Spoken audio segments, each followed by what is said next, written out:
Jóvenes, bienvenidos a una nueva sección de aprendizaje de la clase de Historia de Honduras para el 10º grado de los BTP. Soy Giovanni Núñez, profesor de Ciencias Sociales. Antes quiero recordarles aplicar siempre las normas de higiene y tomar las medidas necesarias de bioseguridad. Vamos a comenzar preguntándoles qué entienden por reforma. Pensemos por un momento qué puede ser una reforma. Cuando hablamos de una reforma podemos decir que es la modificación de una cosa con el fin de mejorarla. Pero también cuando hablamos de reforma podemos decir también que es aquello que se propone, se proyecta o se ejecuta con el objetivo de mejorar, enmendar, actualizar o innovar algo. Entonces, el tema que vamos a aprender hoy es acerca de la reforma liberal. Cuando hablamos de reforma liberal, podemos pensar, o cuando hemos escuchado de la reforma liberal en Honduras, podemos pensar que trata solamente de política. Y sí, las causas de la guerra, de la reforma, y digo guerra porque fue una lucha entre dos grupos sociales y políticos, podríamos decir que las causas fueron directamente políticas, pero habían otros intereses dentro de esta lucha. Dos partidos políticos, podríamos decir, con ideologías diferentes, luchaban, uno por conservar la estructura económica y social del modelo monárquico con privilegios especiales para la clase dominante, y el otro pues por liberarse de este viejo grupo que estaba dominando en este momento el país. Entonces, los conservadores, hoy conocidos como el Partido Nacional, y los liberales fueron estos dos partidos políticos que tenían diferentes ideologías y estaban en esa lucha. De ahí surge lo que es la reforma liberal. Ahora, cuando hablamos de reforma liberal, ¿a qué nos referimos?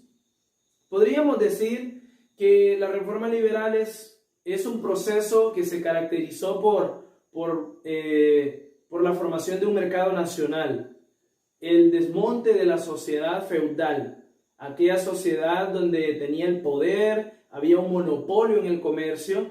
Entonces la reforma liberal vino a darle un golpe, vino a romper con esas medidas, con ese poderío que tenían, ¿verdad? Y existió lo que era una serie de leyes y códigos que se aplicaron a todos en todo el territorio de nuestro país y sin atender a nadie y sin privilegios a nadie se aplicaron estos códigos. Entonces ahí fue donde hubo una lucha de poder.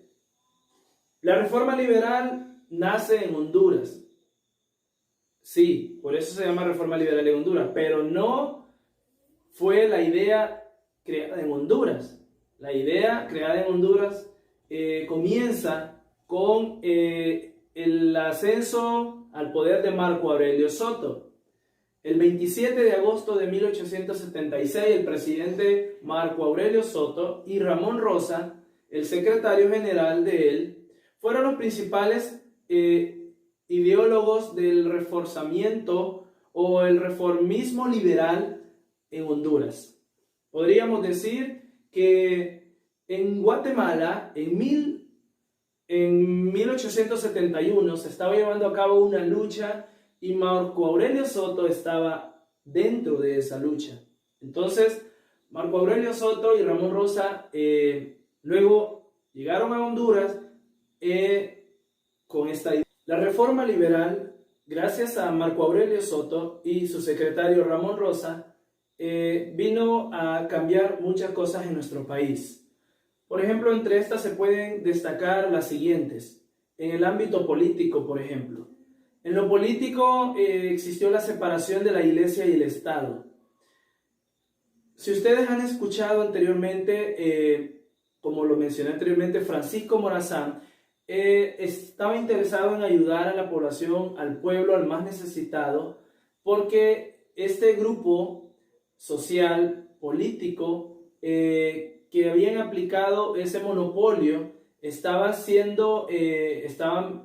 prácticamente abusando y estaban tomando el poder en todo. Entonces, lo que hizo la reforma liberal fue que separó al Estado a la Iglesia del Estado. Significa que el diezmo, ¿verdad?, ese porcentaje que la Iglesia recibía, también estaba siendo cobrado como un impuesto por parte del Estado. Entonces, al separarlo, la Iglesia quedó suelta del Estado y de esa manera se logró que la población dejara de estar siendo obligada a de repente a dar un aporte de su trabajo. Muy bien, ¿qué más podemos decir en el ámbito político? También se dio la organización y profesionalización del ejército nacional, gracias a la reforma liberal. También se dio la creencia de la creación de nuevos departamentos. Antes no existían tantos departamentos como hoy, tenemos 18 departamentos en nuestro país. Entonces, también existió la garantía de derechos individuales. La reforma liberal vino a darnos derechos individuales a cada uno de nosotros. También se dio el afianzamiento de lazos diplomáticos con otros países de América Latina y de Europa. Entonces, anteriormente, como les dije, había un monopolio entre las personas.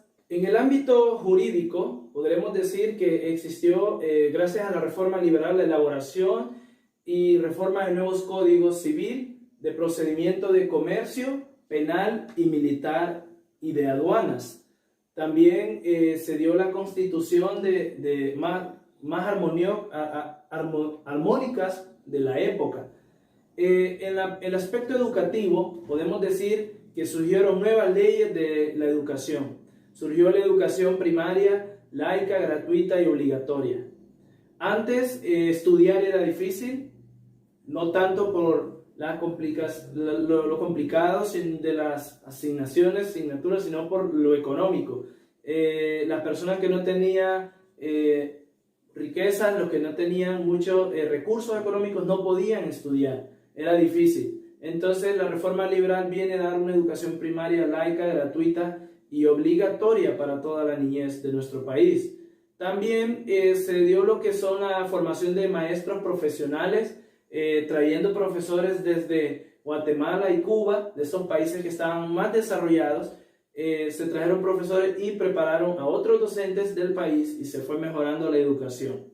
De esa manera, la reforma liberal vino a dar un gran aporte a la educación de nuestro país. Gracias a Marco Aurelio Soto y Ramón Rosa, quienes fueron. Espero les haya gustado este tema, jóvenes, y puedan seguirlo estudiando a través del compromiso, que es la elaboración de un ensayo. Pueden apoyarse de este contenido que acabamos de facilitarles y también a través de la información que puedan ustedes investigar. Les deseo que estén bien y hasta la próxima.